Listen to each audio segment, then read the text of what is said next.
which leads us right into our review. And our review is of Concordia. Let me give you the tale of the tape. Concordia is a game by a man named Mac Gertz. Concordia was released in 2013. The designer is Mac Gertz. The artist is Mariana Pfaffenbach, Mac Gertz, and Dominic Mayer. It is currently 18th on Board Game Geek. And yeah, top 20, absolutely. No question about that. 2,000 years ago, the Roman Empire ruled the lands around the Mediterranean Sea. Concordia is a peaceful strategy game of economic development in Roman times for 2 to 5 players. And instead of luck or dice, we got to rely on cards and our own strategic abilities. What does that mean? That means that, listen, there have been several expansions that have been put out for this game, so it has moved places. There's salsa, which is salt, essentially comes into the game as a resource. Venus is one that allows 6 players and allows players to play in teams. We've played with both of the expansions. I don't think either one of the expansions is mandatory. I think that the game itself, the base game, is so strong. I think once you've played it a ton, and you'll want to play this game a ton, I think bringing out one of the expansions, I think the salsa, I think the adding salt as an element is a good element. It's fun. It's interesting. But what is the game like? You have a map of the Mediterranean, essentially, or the Roman Empire, I suppose. It goes from Egypt in the bottom right corner to Great Britain, or the islands of England, and so on and so forth, in the upper left-hand corner. That's pretty much the extent of the map. Everybody starts with 1 army piece and 1 navy piece in Rome. And there are sea lanes and roads or land lanes that are laid out all over the map, and they connect all these different cities. And each city will randomly be flipped over, and each one of them produces 1 major good. The goods are brick, which is the lowest, smallest, cheapest good. Food, which is represented by a wheat bale. Tools, which is an anvil. Wine, which is a wine flask. And cloth. Those are the 5 goods, and each city produces one of those things as its main currency. You also have a hand of cards, and that hand of cards the cards are your action selection mechanism. This is not worker placement. I'm not putting a worker out on the board to say, I would like to do this action. I am playing a card from my hand to choose the action that I'm playing. What really makes the game amazing is that this hand of cards is not just your action selection mechanism. It is also your scoring method. Can you talk about that for just a minute? Tell us how that kind of works. Yeah. So at the bottom of the cards are there's 6 or so different scoring mechanisms. I think 6 is right. Yeah. Yeah.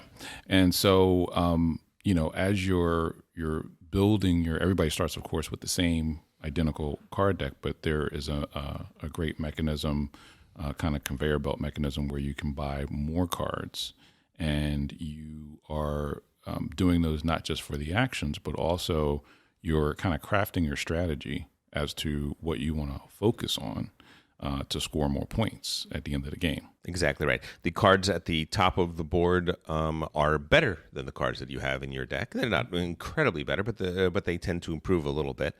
And the cards will say, for instance, there is Architect.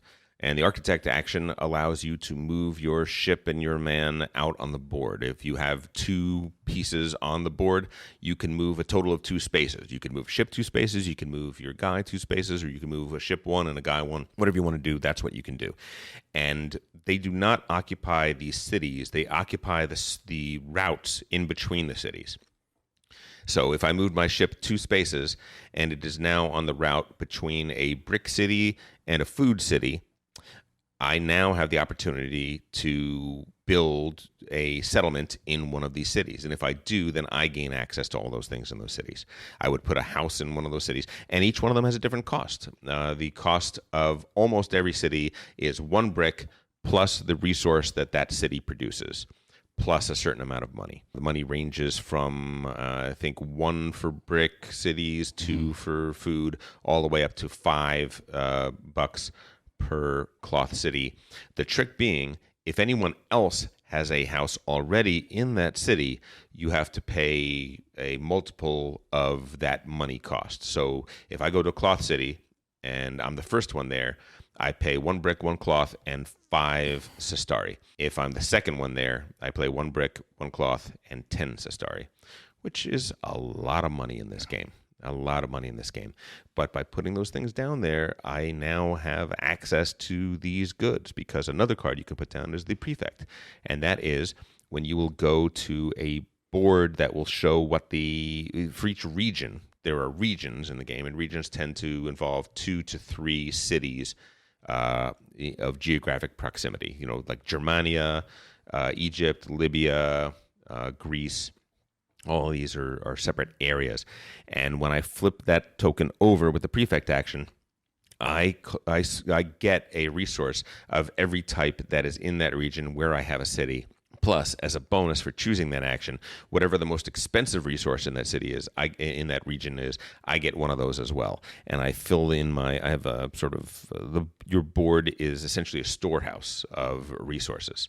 By gaining those resources, that is going to give you the opportunity to go out and to make more cities, right? To put things in more cities, which is a very, very interesting mechanic. Yeah. There's also the Mercator action, which is where you can sell some of the items that you have for money, and you can use your money to buy other items.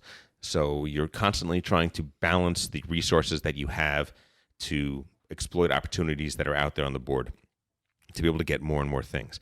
And each one of these cards that you have is also going to score points at the end of the game for a different type of thing. Let's talk about some of those things. Mars is one of the things on the bottom of the card, and that is you're going to score 2 points for every colonist you have on the board. For every ship and every person you have on the board, there's a maximum of 6 each person has. You're going to get 2 victory points for each. So if I have 1 Mars card, and I have all 6 of my pieces out on the board at the end of the game, I'm getting 12 points. But if I purchased 2 more Mars cards over the course of the game, all of a sudden, I'm getting 36 points. Another thing is there's a one scoring condition which values having different types of good cities. Like how many different types of goods do your cities generate? And you can get 1 point each of those, or 2 points each of those, and there are 6 of those, so there's another 12 points potentially. There's one that gives you 1 point per different territory that you're in. And then there are ones that give you points for having virtual monopolies. Like you get 5 points for every cloth city that you have. You get 3 points for every brick city that you have, things along those lines. And what that ends up doing is it creates this amazing thing where none of us are playing exactly the same game. We're all going for slightly different things. We're competing on the same field, so we're constantly in competition with each other, but we are grabbing these cards over the course of the game. And the great thing about the game is that early in the game, I'm mostly looking at what the action is that I'm going to get that's going to allow me to do more things. Mm-hmm. But quickly, and the more you play this game, the more you're looking at what's on the bottom of the card. Right. What am I getting an extra scoring opportunity for? Oh, it looks like the way my game is shaping up, I think I'm going to be in a lot of different territories.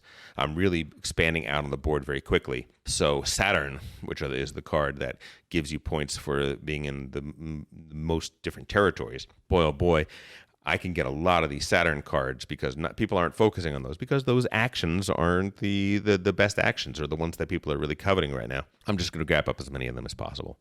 I have a hard time thinking of a game that does that as well, where the action mechanism is also the scoring mechanism, and balancing those two things is just delicious, right? Yeah, I love like well done multi-use card mechanics.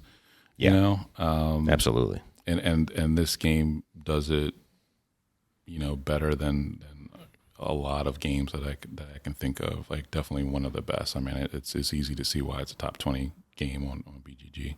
Absolutely. Yeah.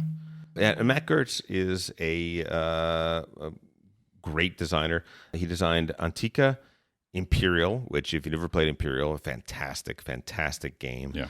Navigador, Antica 2, the first person to put a 2 on a game, as far as I've been able to determine. Right. And recent game Transatlantic, which plays a little bit like this. It's got a fairly strong Concordia aspect to it. I like Transatlantic. It's not quite as good, I don't think, as Concordia, but it's pretty amazing. One of the things I noticed playing this time is I think the teach is really quite simple. What do you think? Where would you put it in terms of, is it light medium? Is it flat out medium? I would say it's medium. There is a lot going on. Like it's not a complicated game to learn the rules of, but to kind of really wrap your head around and know how to play well. That's why I would kind of land it squarely in the medium. Like you kind of have to know what you're doing in this game. Let me translate that though, because I think what that means is the teach is light medium. Yeah. But the gameplay is heavy medium. Yes. Which is kind of amazing, right? Yeah. This could be, the more I'm thinking about this game, is this could be an amazing gateway game because I can teach it in probably 20 minutes. Right? I put the pieces on the board. You have a little card beside you that shows you this is how much it costs to build this type of city. This is how much it costs to build this.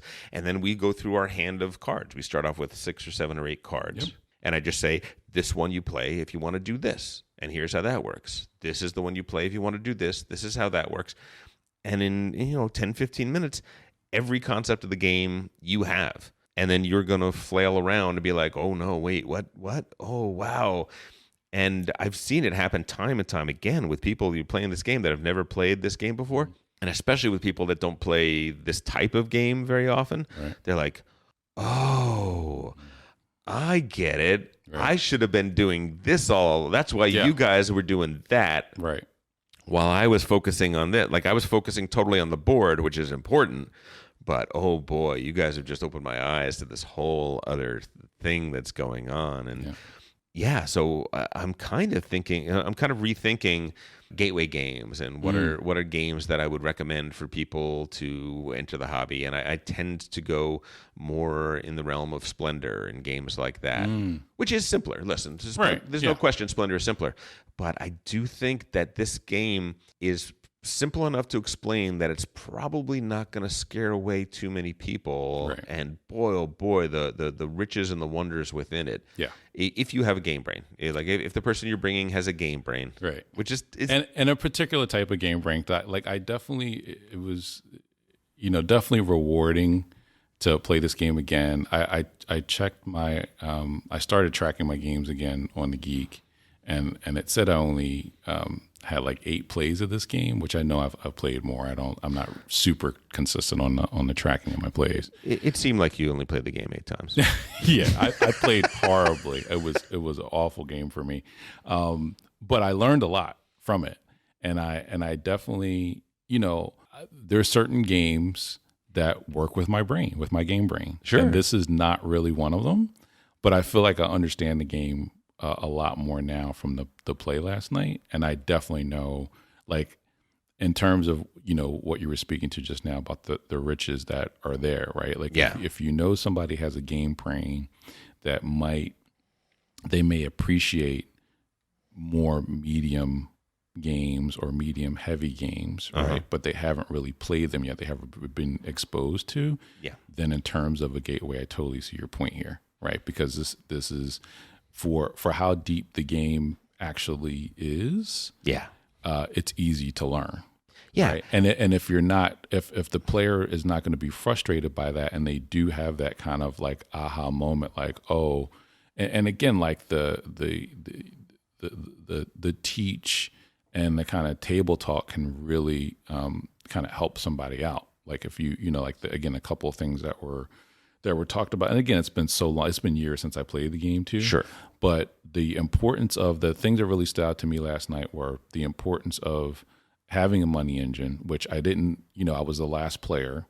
Yes. So I had more money, which I felt good about at the start. But then I totally missed out on the cloth.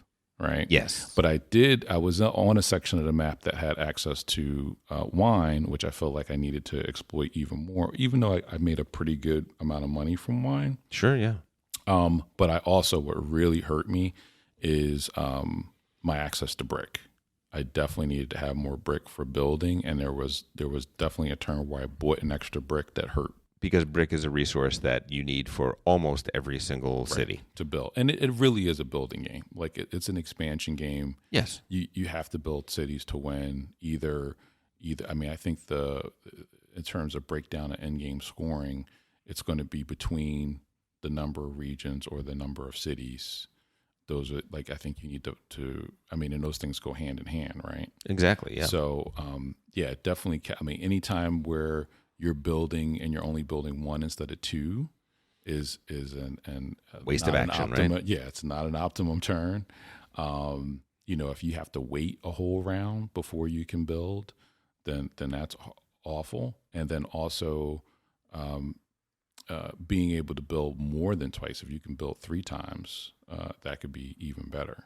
Which several of us did a few times in the game, which is amazing, but also what you don't see is how many actions did I have to take to set up a turn where I could do that, right? Yeah. I mean, there's always a give and take, Yep. especially in this game. Listen, David won the game last night with 129 points. I came in second with 124, so I was only 5 points behind him, and yet our strategies could not have been more different. No. He built on almost every single cloth city, so he is getting tons of money because that cloth is worth a ton when you sell it. Yeah, he got like $20 one 30. Turn, 30, yeah, 30 Sestari, yeah.